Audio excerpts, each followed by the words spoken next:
어떤 일이 있을 때마다 하나님은 왜 나에게 이런 일을 허락하셨지? 저 사람은 왜 저래서 나한테 이렇게 화를 나게 하지? 약간 이런 식의 정말 그런 생각들을 했었는데, 힘들고 어려울 때만 하나님을 찾고 기도 또한 하지 않았던 저를 보게 됐습니다.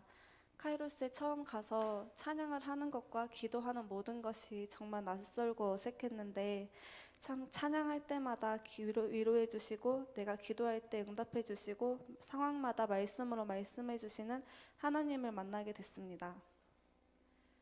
카이로스는 정말 그 지도자분들과 그 지체들과 공동체 생활을 하는데, 저의 삶의 모든 어려움이 하나님과의 관계가 바로 되지 않았기 때문에 일어났다는 것을 알게 됐습니다.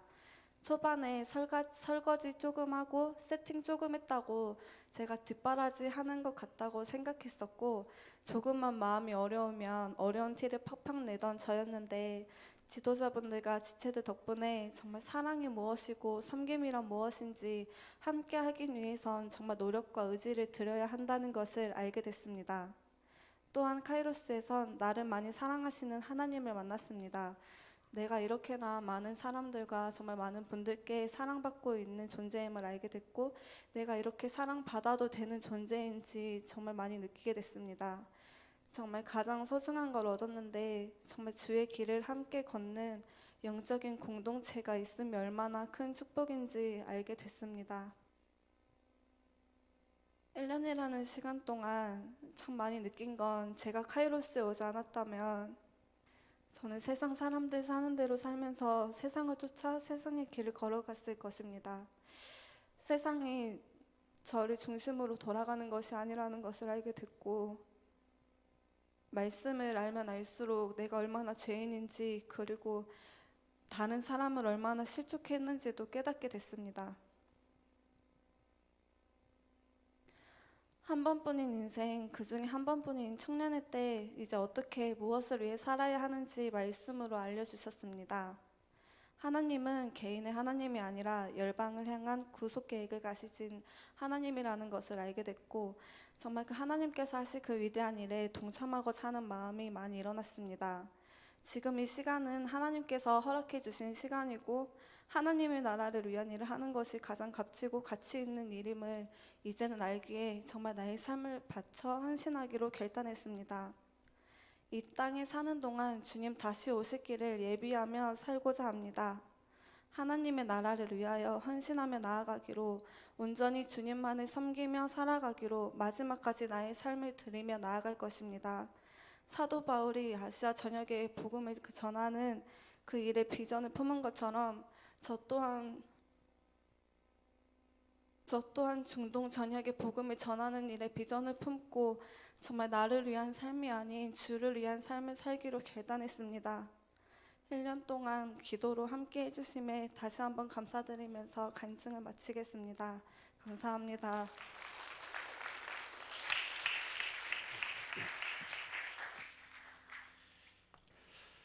우리 옆 사람 은혜 받읍시다. 그 영국의 나라가 굉장히 들어올 때 조지 필드라고 하는 한 청년 사역자를 일으키십니다. 그리고 그 청년 사역자가 조지 필드가 이렇게 복음을 전해요. 말씀을 전하는데 놀라운 성령 역사가 일어납니다. 그래서 그 교회에 막 소문이 더해지면서 이곳저곳에서 사람들이 말씀을 듣기 위해서 막 모이는 거예요.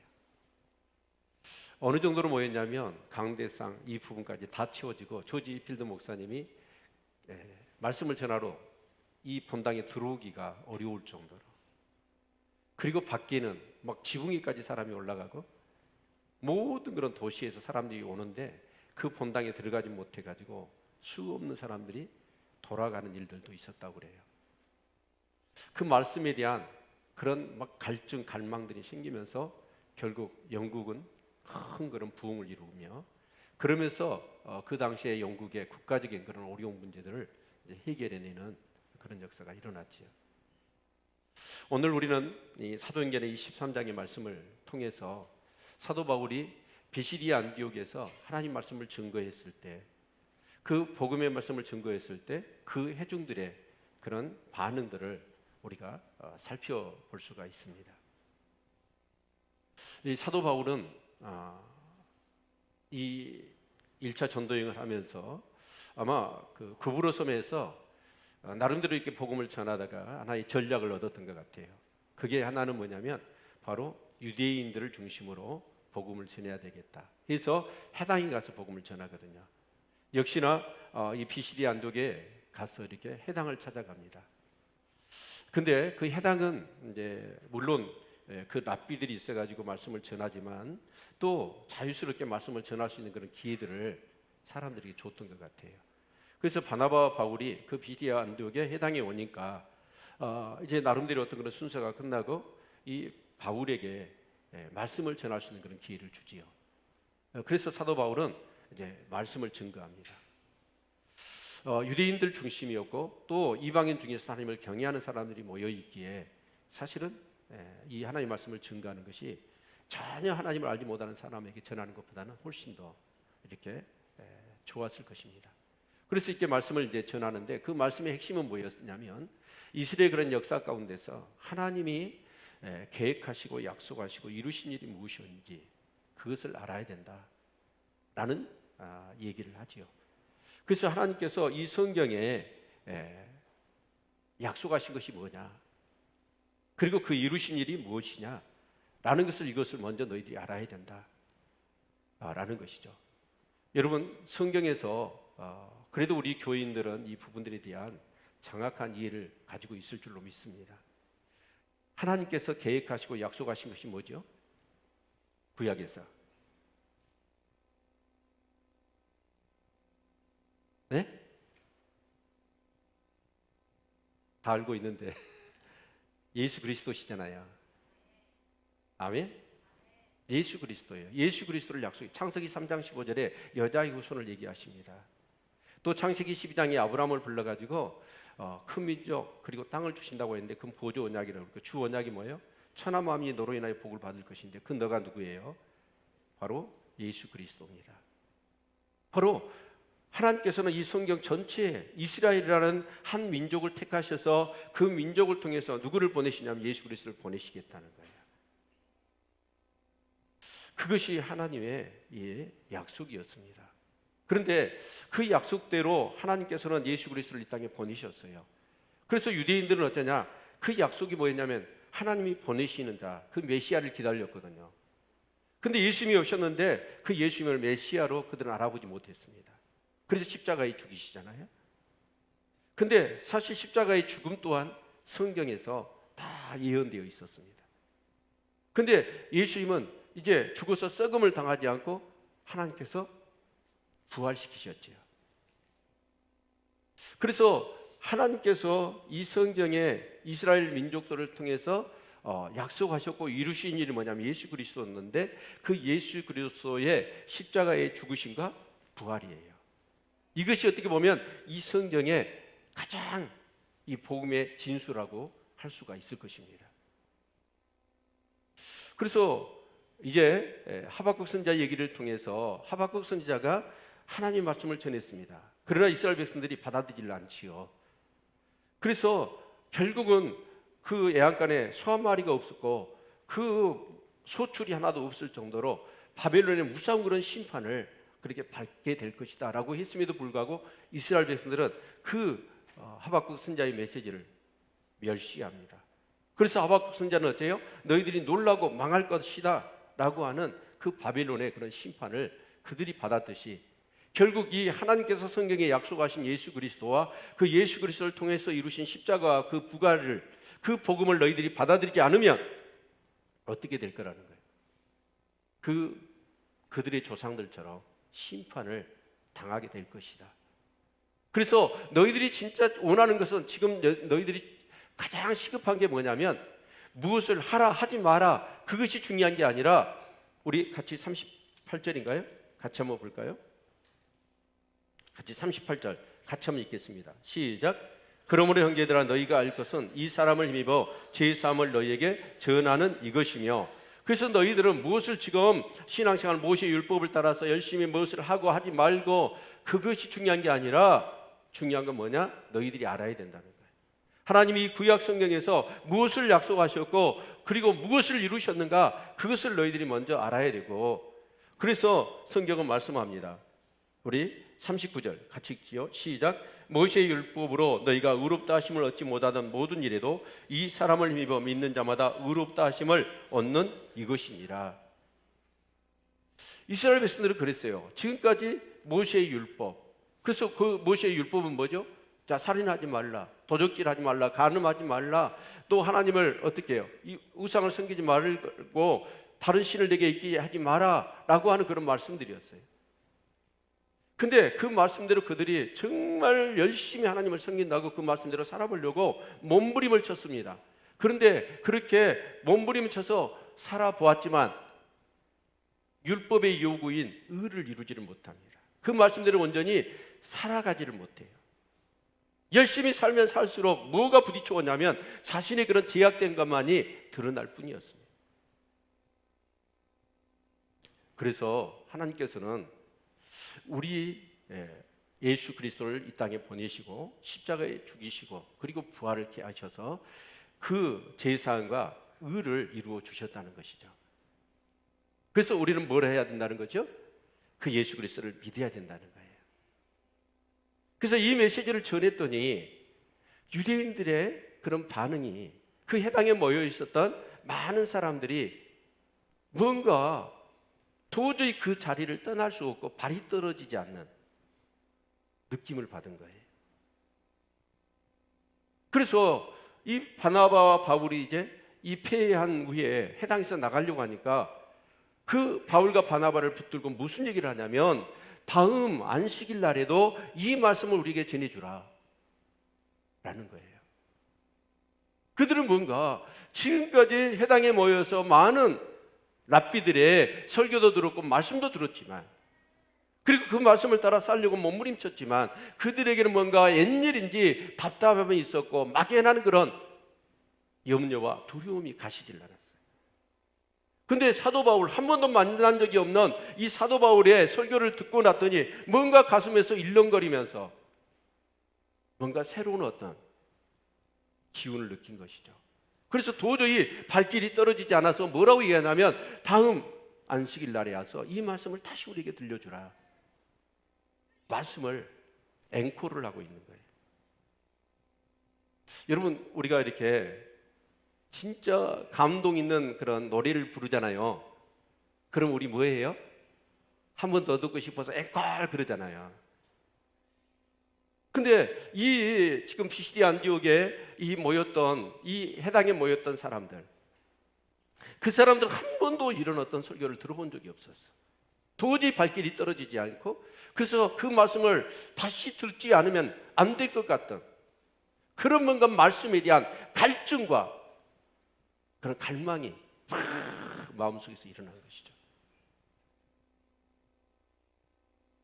그래서 사도 바울이 오늘 이제 본문의 말씀을 보면 44절 같이 한번 읽어볼까요? 같이 읽습니다. 시작. 그 다음 안식일에는 온 성이 거의 다 하나님 말씀을 듣고자 하여 모이니.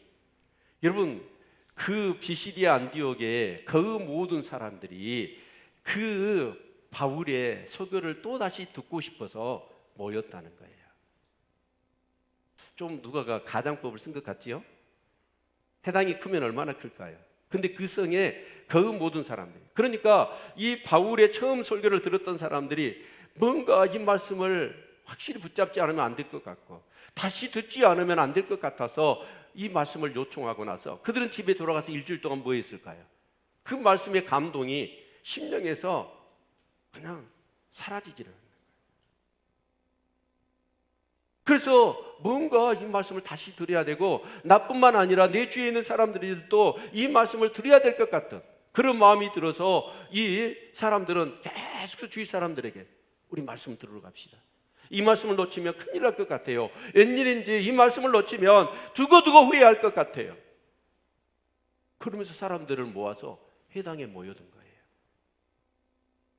그래서 이 사람들이 뭐하러 온 거예요? 쇼를 보러 온 게 아니에요. 죽은 사람을 살리고 병든 자를 고치고 귀신을 쫓아내고 기적을 해가는 것을 보러 온 게 아니라 이 사람들은 뭘 들으러 왔냐면 하나님 말씀을 들으러 왔다는 거예요.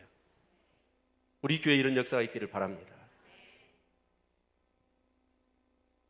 여러분, 그러면 이 사도 바울이 했던 설교는 막 감동 있는 것도 아니에요.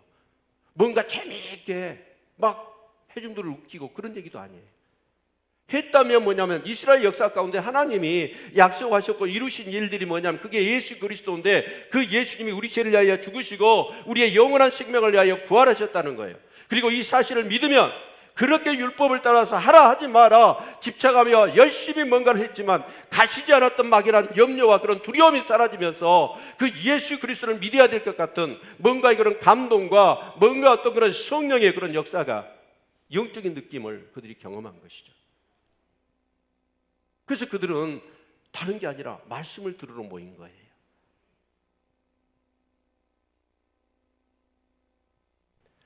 우리 한번 생각해 봅시다.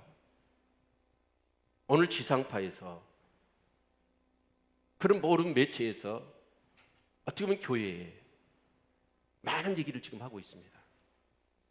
한 시대에 같이 목회를 하는 목사로서, 하나님을 섬기는 자로서 정말 어떻게 처신을 해야 되고, 너무 이 민낯이 다 드러나서 부끄럽기 그지없습니다. 물론 어떤 사람들 중에서는 저 사람들이 정말 교회를 정말 파괴하고 교회를 무너뜨리게 산다라고 얘기하지만 저는 그렇게 받아들이고 싶지 않아요. 이건 우리 목회자들이나 성도들이 자초한 일입니다. 응당 교회에서 정말 일어나서는 안 될 일들을 교회에서 하고 있는 거예요.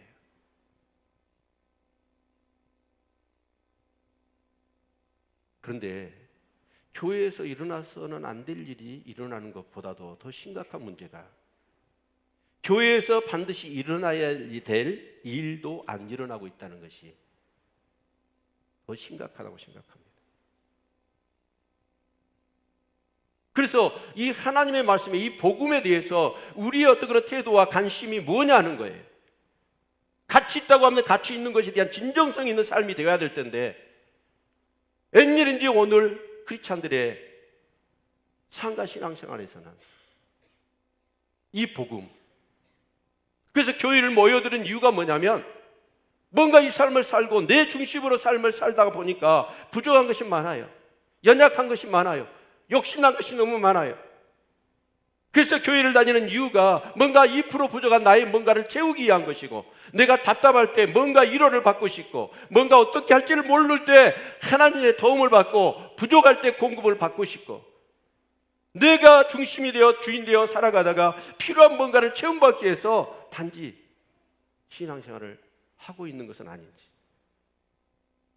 그러나 복음은 그런 게 아니에요. 복음은 죄로 죽었던 우리를 살려내는 거예요. 죽었던 우리가 살아나는 거예요. 이게 복음이에요. 근데 이 복음에 대해서 이 지금 비시디 안디옥 교인들은 아마 수많은 랍비들의 설교를 해당에 모일 때마다 안식일날 그들은 들었을 거예요. 근데 그 핵심은 뭐였어요? 하라 하지 말아요.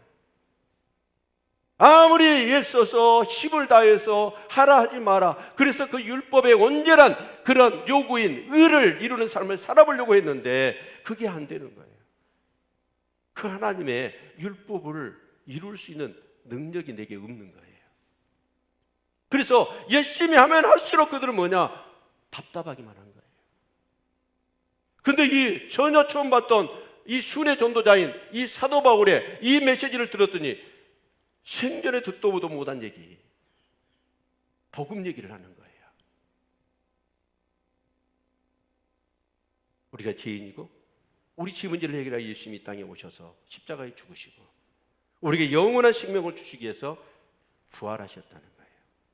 그 예수를 믿으면 그 율법에 우리가 애써서 그렇게 의를 이루려고 했지만 되어지지 않는 그 부분의 의가, 제사함과 의롭다 하심을, 그 사람을 힘입어서 의롭다 하심을 얻을 수 있다.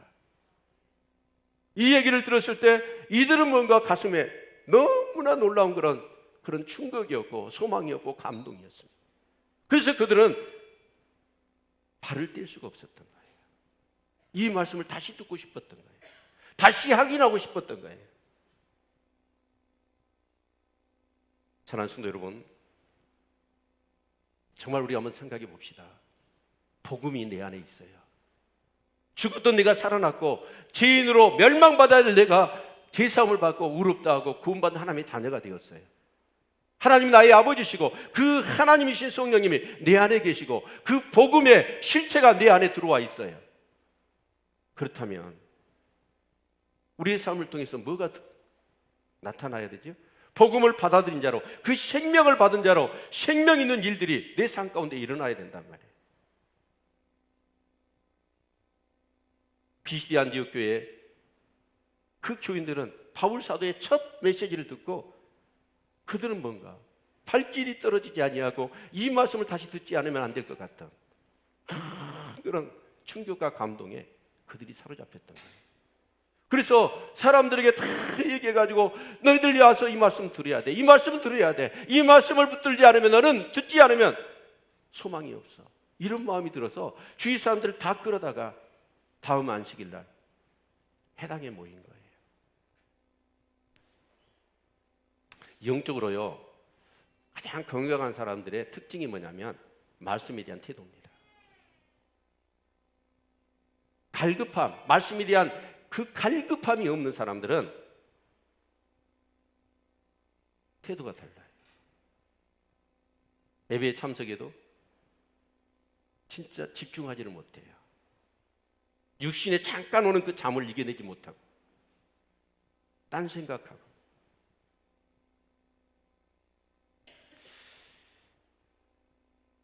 특별히 이 말씀을 다시 이제 이 사도 바울이 말씀을 전하잖아요. 근데 그 말씀을 들었을 때 그 사람들의 반응이 뭐냐면 48절 같이 한번 읽겠습니다. 48절 같이 읽죠. 시작.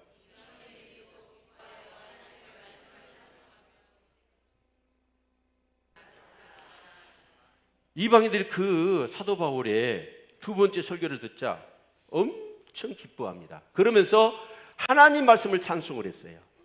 여러분 생각해 보세요. 성경에 하나님을 찬송하면 찬송했지 하나님의 말씀을 찬송했다는 표현이 있는가? 이 말씀을 들었더니 이 말씀이 너무 좋은 거예요. 그리고 그 말씀을 누구처럼? 하나님처럼 여긴 거예요. 그리고 그 하나님 말씀을 찬송하게 된 것입니다. 얼마나 좋았으면, 얼마나 그 말씀이 그들에게 충격적이었고 감동을 줬고 뭔가 그들의 심령 속에 도저히 지금까지 경험하지 못했던 그런 뭔가를 주었기 때문에 그들은 그 하나님의 말씀을 찬송한 것입니다. 그리고 그들은 뭘 했어요? 49절 같이 읽겠습니다. 시작. 주의 말씀이 그 지방에 두루 퍼지니라. 그들은 그 말씀을 듣고 어쨌어요? 그 말씀을 그 성에 이 비시디 안디옥에 두루두루 말씀을 전한 거예요. 그래서 그 말씀이 그 성에 퍼졌다라고 말씀을 하고 있습니다. 그들은 그 말씀을 받았는데 그 말씀이 그렇게 그들에게 감동이었고 충격이었고 안 들으면 안 되고 또다시 듣기 위해서 모였고 자기만 모인 게 아니라 다 참여해서 모여서 듣게 하고 또 흩어져서는 또 그 성에 모든 사람들에게 말씀을 증거했다는 거예요.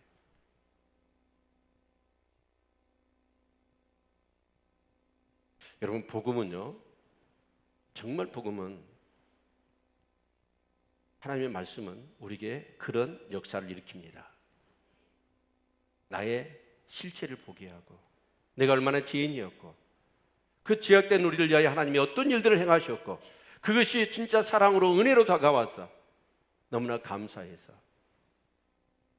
그 말씀을 또 들을 수밖에 없고 또 그 말씀을 전하지 않고서는 견딜 수 없는, 그게 바로 교회에서 일어나야 될 일입니다.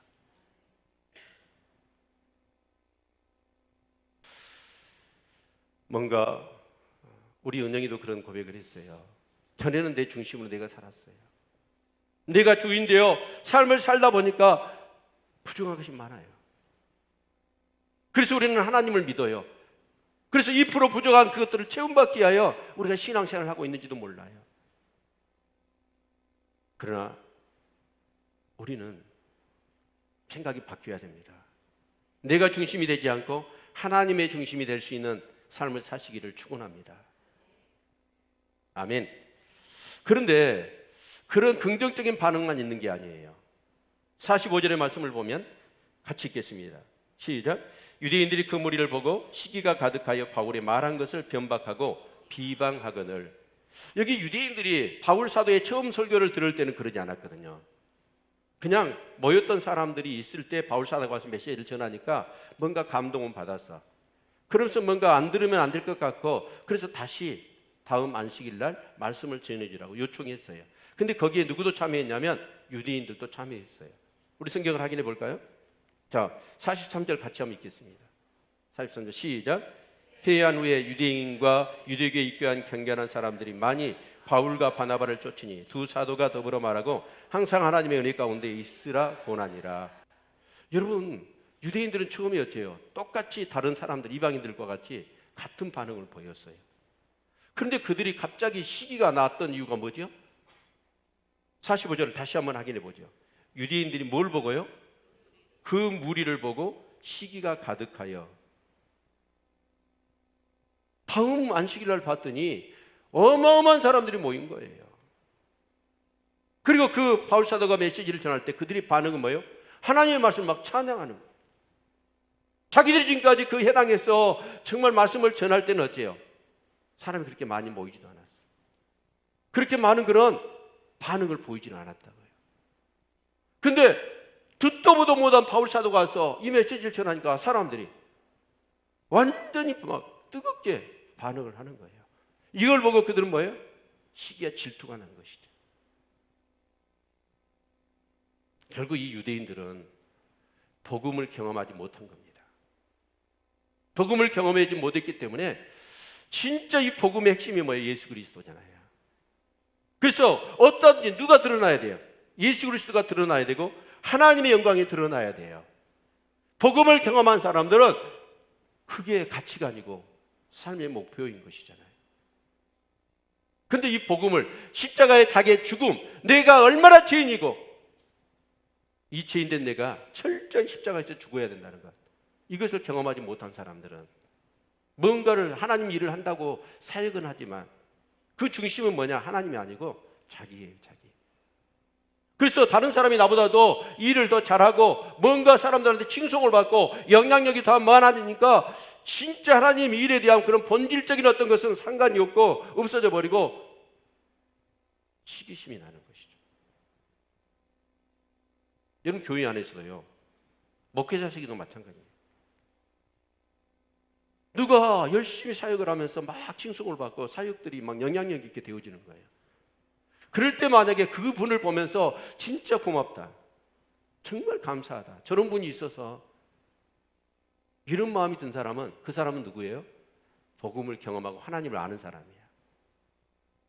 그런데 갑자기 막 열이 나고 머리가 띵해지고 시기가 나고 질투가 나고 저 인간만 보면 왠지 불편해지고 그런다면 뭐예요? 그 사람은 복음을 모르는 사람이에요. 자기가 죽어지는 경험, 그리고 복음의 핵심이 진짜 주님을 드러내는 것인데 그러지 못한 그런 사람들은 어떻게 합니까? 시기와 질투에 사로잡힐 수밖에 없습니다. 우리는 사도 바울이요, 우리 빌립보서 1장 17절 18절 말씀을 같이 한번 보겠습니다.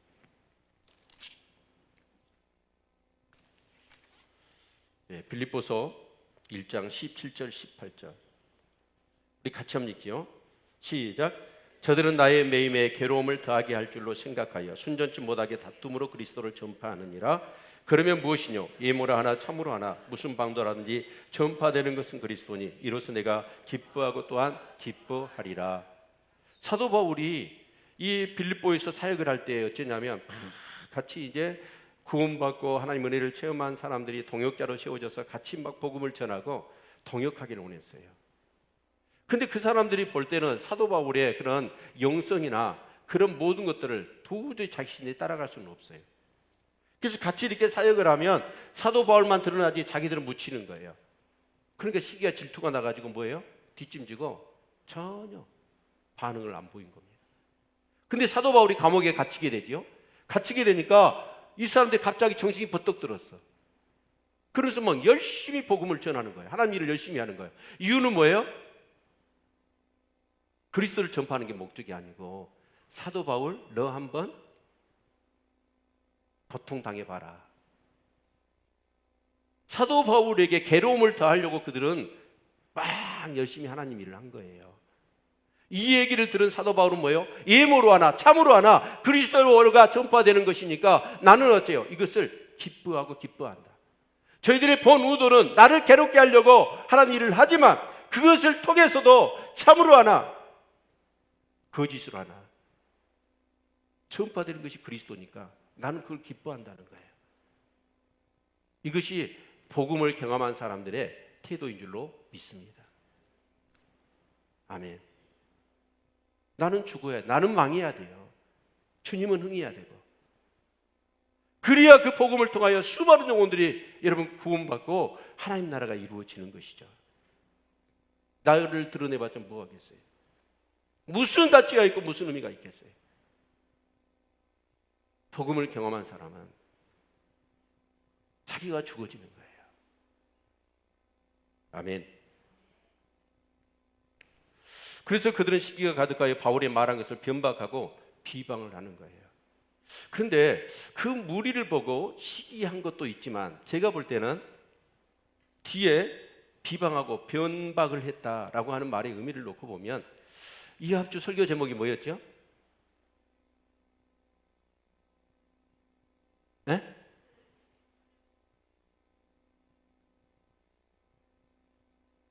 사고방식 아니었나요?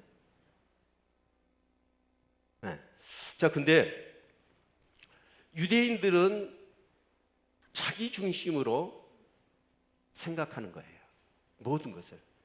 하나님 중심으로 생각하는 하나님 중심의 사고가 있고 자기 중심으로 생각하는 자기 사고방식이 있는데 유대인들은 유대인 중심으로 생각을 한 거죠. 그게 유다이즘이라고 그랬어요. 그래서 하나님도 뭐예요? 자기들을 위해서 있는 거예요. 여러분 지금까지 그들은 어때요? 율법대로 행하면서 할례도 율법의 핵심 뭐예요? 율법대로 행하는 거 할례를 받는 거잖아요. 안식일을 지키는 거잖아요. 먹고 마시는 것을 가려야 되잖아요. 배가 고파도 먹을 것과 안 먹을 것을 구분해서 먹어야 되고 안식일 날 큰 손해가 있는데도 불구하고 안식일을 지켜야 됩니다. 그들은 있는 힘껏 하나님을 섬긴다고 열심히 섬겼는데 이 바울 사도가 전한 복음은 뭐예요?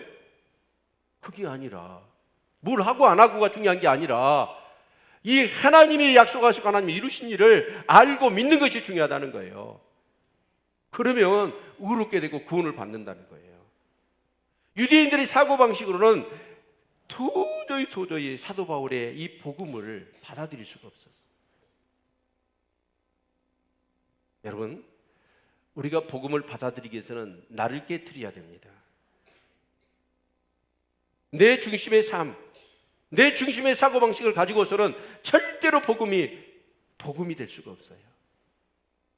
단지 신앙생활을 통해서 뭔가 나를 위해서 하나님이 도와주셔야 돼. 그 필요 때문에 신앙생활을 하는 것이지. 진짜 복음을 경험한 그런 사람들은 이 복음, 예수 그리스도를 받아들이고 그것을 믿음으로 인하여 이제 완전히 사고체계가 내 중심에서 하나님 중심의 사고로 바뀌게 되는 것입니다. 사랑하는 성도 여러분, 나를 날마다 깨트리실 수 있기를 바랍니다. 나의 그런 존재를 수없이 삶을 살면서 정말 그 말씀대로 살지 못하는 나의 그런 존재, 나의 제약됨을 깨닫고 끊임없이 주님 전에 와서 내 개인적인 모든 것을 파산시키고 나의 주인은 내가 아니고 나의 구원은 나의 어떤 행위가 아니고 모든 것이 하나님 은혜고 예수 그리스도의 십자가 부활뿐이라는 사실을 우리는 붙잡아야 될 줄로 믿습니다.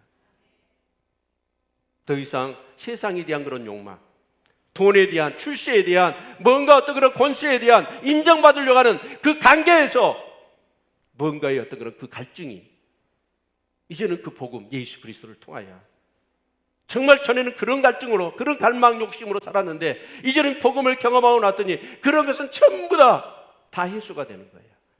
오직 그 예수 그리스도, 그분이 나를 위하여 죽으셨고 나를 위하여 살아나셨던 그 예수 그리스도가 나의 주인이시고 나의 생명이라는 사실을, 이거 하나만으로 우리는 만족해야 됩니다.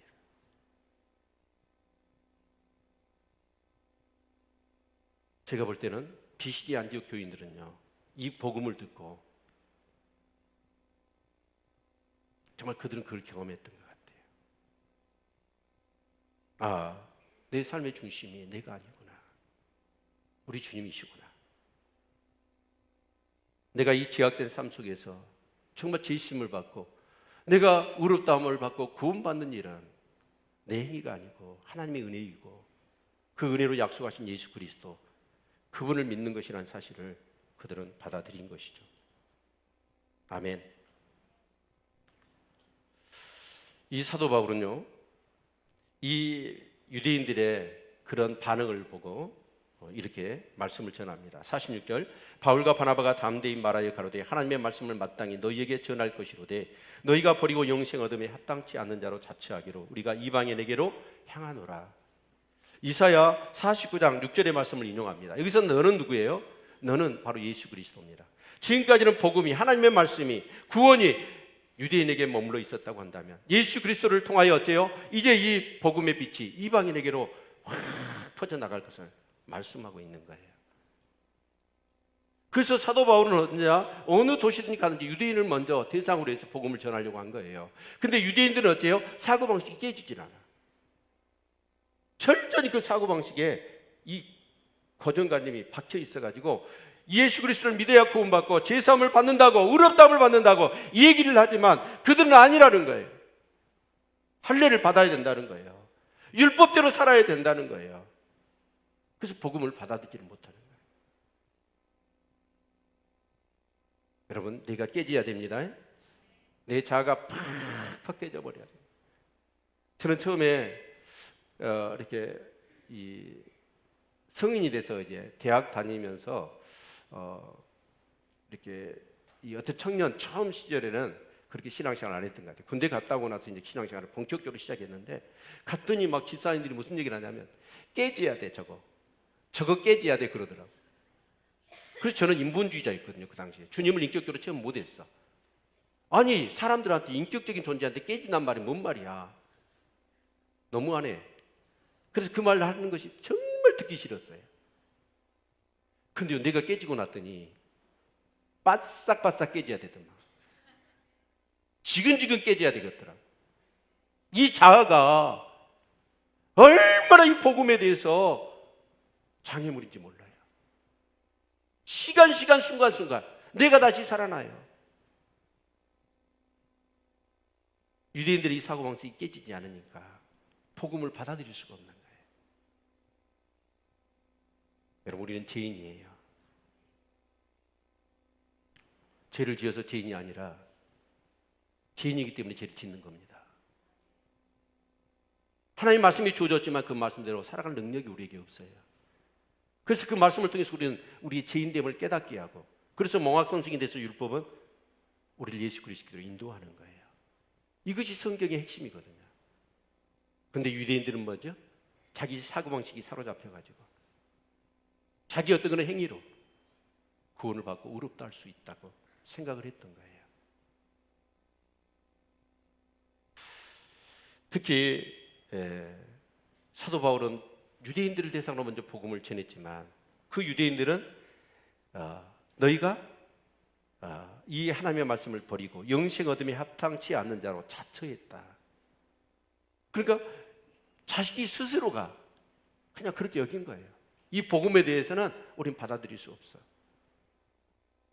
하나님은 이 성경에 예수 그리스도를 통해서만이 우리가 제사함받고 의롭다라고 말씀하셨는데 유대인들은 유대인의 사고방식에 성경을 잘못 푼 거죠. 그래서 할례를 행하고 율법대로 살아야 그들이 의롭게 되고 제사함을 받을 수 있다고 생각했던 거예요. 그래서 사도 바울은 어쩌냐? 이제는 자신이 뭐예요? 예수 그리스도를 오심으로 인하여 이제 그 복음이 유대인의 담을 넘어서 이방인들에게도 그렇게 증거가 될 것을 말씀하십니다.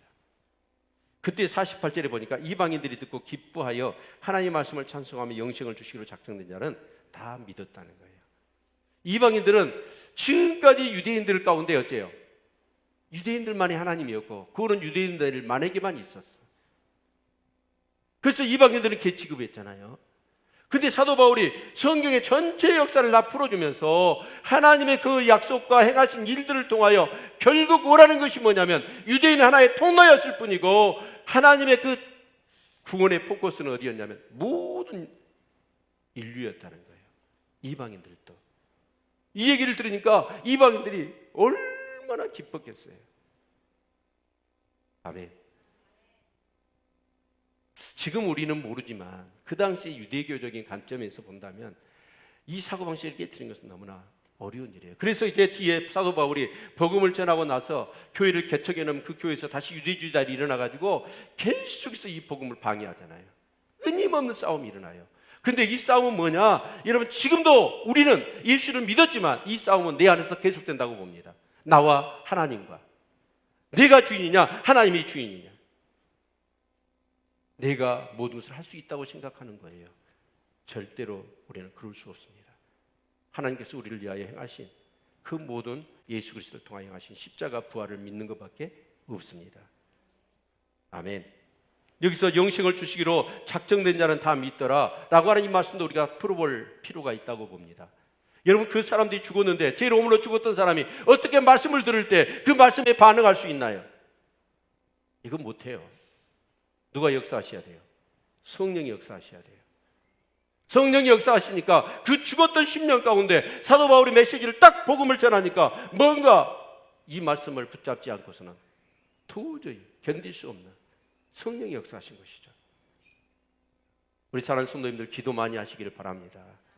그리고 이 말씀에 대해서 이렇게 사모하는 그런 마음들이 넘치기를 주의 이름으로 축원을 드립니다. 아멘. 그리고 그들은 그 말씀이 너무 좋아가지고 어째요? 주의 말씀을 그 지방에 두루 퍼지게 했다는 거예요. 사람은요 관심이 있으면 관심 있는 것을 자꾸 얘기하게 돼 있습니다. 그렇죠? 관심이 있으면 관심 있는 것이 막 이제 보여요. 근데 관심이 없으면 전혀 안 보입니다. 제가 놀란 게요. 그런 예를 들어서 좀 죄송합니다. 제 부처가 이렇게 좀 이렇게 그 관찰력이 좀 있는 사람이라고 저는 생각하거든요. 여러분이 어떻게 보든지. 네, 차를 타고 가면서 참 저는 이렇게 구경도 하고 밖을 보고 이렇게 이런 것도 잘 보는 사람인데 제가요 이렇게 골프를 좀 하다 보니까 골프에 관심을 갖다 보니까 전에는 차 타고 가면 전혀 보이지 않았거든요. 근데 무슨 CC하면 그게 금방 눈에 띄는 거예요. 신기하더라고요. 전에는 이게 안 보였지? 내가 관심을 가지니까. 그리고 만나면 사람들에게 그 얘기를 하는 거예요. 관심이 있으면 보이고 관심 있는 것은 자꾸 얘기하게 돼 있는 거예요. 여러분, 여러분에게 관심이 뭐가 있나요? 진짜 여러분이 신앙생활 하면서 살아가는 삶의 그 관심이 뭔가요? 복음인가요? 예수 그리스도인가요? 아니면 세상인가요? 내 자신인가요? 예, 복음이 들어와 있고 진짜 하나님이 아버지 되시고 그 성령님이 내 안에 계시고 그 복음의 생명이 내 안에 있는데 그렇다면 응당 이런 일이 일어나야 되잖아요. 왜 안 일어날까요? 우리에게는 복음에 관심이 없는 거예요. 복음에 관심이 없으니까 당연히 복음이 있으면 일어나야 될 일이 뭐예요? 말씀을 다시 듣고 싶어하고. 그래서 우리 지금 유튜브에 내 설교 방송을 진짜 이것을 지금 이 비스디 안디옥 교인들이 듣고 가서 전해서 사람을 끌어와. 그리고 또 들었어. 너무 좋아서 말씀을 찬송해. 그리고 가서 온 성의 말씀을 전해버려. 퍼지게 해버려. 그래서 이 말씀을 자꾸 목사님 설교 또 긴데 또 그걸 또 들으라고요? 사람 죽이지 마시오. 그건 내가 볼 때는 문제가 있어요. 그 말씀을 또 들려달라는 거예요. 또 듣고 너무 좋아서 그 말씀을 또 막 전하는 거예요. 그리고 듣고 와서 또 좋아서 온 성의 말씀을 막 전하는 거예요. 이게 복음이에요.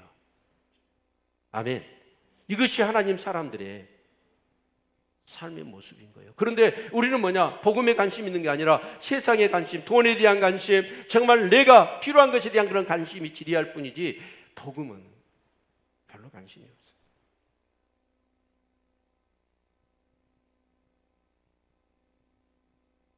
여러분, 우리는 복음에 합당한 삶을 살아야 됩니다. 그러기 위해서 여러분 더 말씀을 사모하십시오. 더 말씀을 붙드시고 어떻게 하든지 성령님의 그런 은혜를 힘입고 그 말씀대로 살아가시기를 바랍니다. 그래서 그 말씀, 여러분 그걸고 그 지식이 아니에요. 이 말씀은 영의 양식이고 생명입니다. 복음은. 그래서 그 말씀이 너무 좋으니까 전하는 것이죠. 관심이 거기에 있는 게 너무 좋아서. 그렇지 않으면, 관심을 말씀에 두지 않고 내 삶의 중심을 말씀에 두지 않으면 우리는 수없이 세상적인 것과 돈에 대한 것과 정말 인정받으려고 하는 것과 내 자신의 육적인 그런 욕구를 위해서 나는 생각하고 행동할 뿐입니다.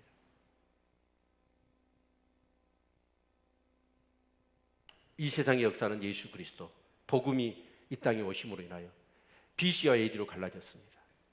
한 인생도 그렇습니다. 예수 그리스도가 오셨느냐 영접했느냐 안 했느냐에 따라서 삶은 가치관과 세계관과 삶의 태도가 완전히 바뀌었습니다.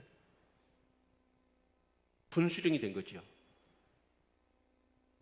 그런데 그런 사람들에게도 뭐가 오냐면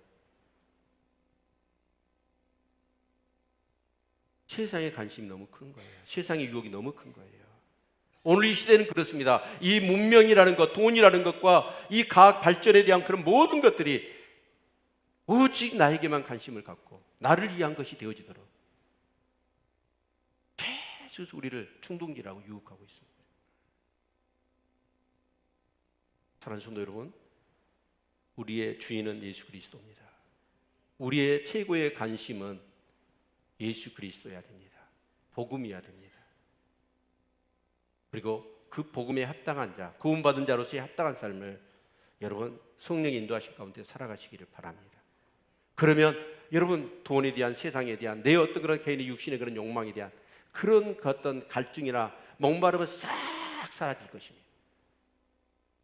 그리고 주님만이 나의 기쁨과 나의 소망이 되어질 것입니다.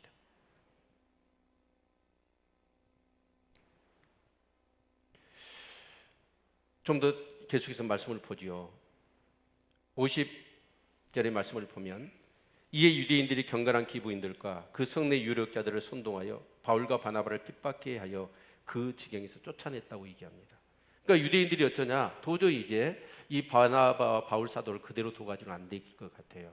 그래서 거기서 경건한 기부인들, 아마 이 기부인들은 뭐 귀족이냐, 그 당시에 이제 뭔가 이 법을 가지고 뭔가 물리적인 행사, 공권력을 동원할 수 있는 사람들이겠죠. 그런 사람들을 통해 가지고 바나바와 바울을 고소하고, 그래서 여기서 핍박을 하여 내쫓아냈다는 말은 뭔 말이냐면 아마 40에 하나 가만 태장을 때려 가지고 바울과 바나바사를 이 비시디 안독에 쫓아내버린 거예요. 그런데 이 유대인들의 사고가 바뀌지 않으면 복음을 받아들일 수 없다니까요. 우리가 아무리 교회를 다녀도요, 이 나의 중심적인 사고가 바뀌지 않으면 복음을 받아들일 수 없어요. 그리고 이 두 사람이 어떻게 행동을 하냐면 51절, 두 사람이 저희를 향하여 발에 티끌을 떨어버리고 이고니온으로 가거늘. 근데 예수님께서 가르쳐 주셨어요. 어떤 집에 가서 평안을 빌어라. 근데 그 사람이 그 평안을 받아들이지 않으면 나올 때 뭐예요? 신발에 먼지를 털어버리라고 그러셨거든요. 이건 저는 두 가지 의미라고 봅니다. 하나는 뭐냐면 우리는 당연히, 유대인들은 어때요? 정말 그 복음의 통로 그들이 쓰임을 받아야 돼요. 근데 그들은 어때요? 복음을 제대로 이해하지 못해서 성경을. 그래서 자신만의 어떤 그런 종교가 돼버렸고 율법주의, 유다이즘이 돼버린 거예요. 그래서 그들을 통해서 이방인들에게 복음이, 그래서 제사장의 나라가 될 것을 얘기했잖아요. 근데 그들은 안 된 거예요. 그래서 사도 바울은 어째? 이제 이방인들에게 복음을 전한다라는 것이죠. 그들의 사고방식이 깨지면 이 복음을 받아들일 수가 없었던 거죠. 그래서 나올 때 어쩌냐, 이 사도 바울은 먼지를 털어버려요. 그 이유는 이 사람들에 대한 핍박, 당연히 우리가 복음을 전해야 돼요. 복음을 흘려보내야 돼요. 근데 이 사람의 핏값을 누구한테 찾아요? 복음을 전하지 않으면, 전하지 않은 자에게 찾으신다고 그랬거든요. 그래서 나는 어째요? 그 복음의 사명을 감당해서 이 집에 가서 분명히 복음을 전했는데 이 유대인들이 받아들이지 않아. 그러니까 먼지를 털어버리는 거예요. 이 사람들 핏값에 있어서 나의 책임이 없습니다. 두 번째는 뭐냐면 복음을 전해서 이 사람이 받아들이지 않고 어째요? 막 핍박하고 매를 맞고 쫓겨가는 입장이 되면 어째요? 내가 복음을 위해서 이렇게 헌신했는데 하나님이 도와주지 않고 이런 수모를 겪는다라고 할 때 좌절과 낙심이 되거든요. 그것이 우리가 복음을 전하는데 굉장히 큰 장애물입니다. 그런데 복음을 전할 때 그걸 털어버리라는 거예요. 그렇게 낙심됐고 모든 어떤 절망적이고 다시 또 다른 곳에 가서 복음을 전할 때에 그런 정말 장애가 될 수 있는 그런 여러 가지 마음거리를 털어내 버리라는 거예요.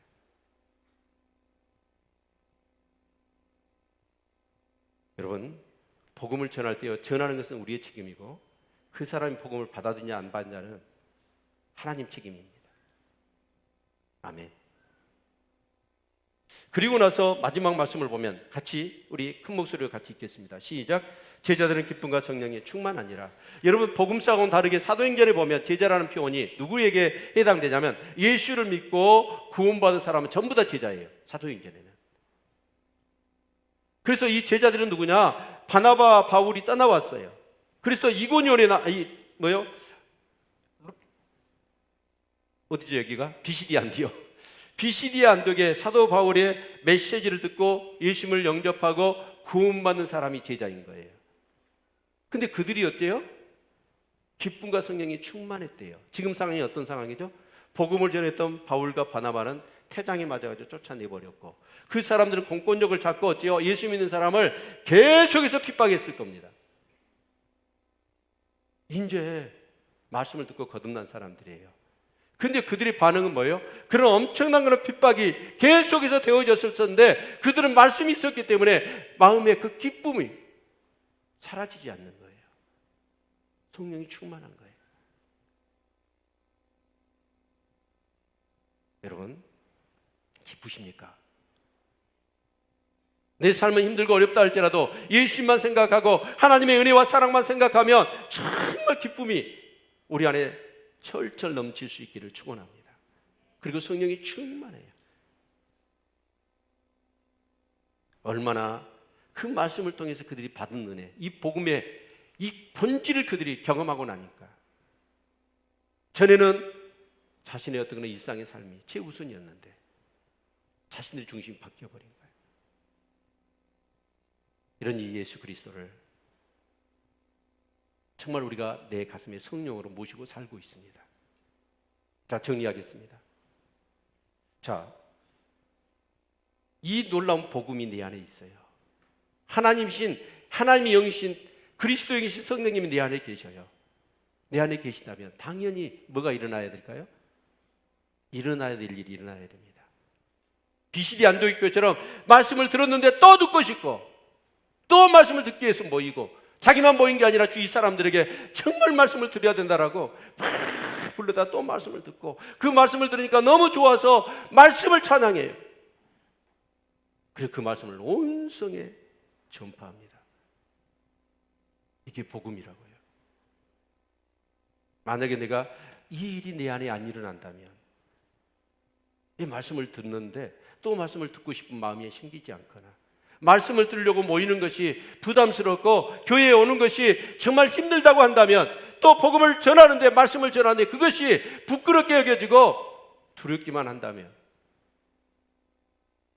내 안에 복음이 있는 거예요, 없는 거예요? 비시디 안디옥 교인들은 이제 말씀을 들었고 일주일 지났을 뿐이에요. 근데 그들이 이 말씀에 이렇게 민감하고 뜨겁게 반응하거든요.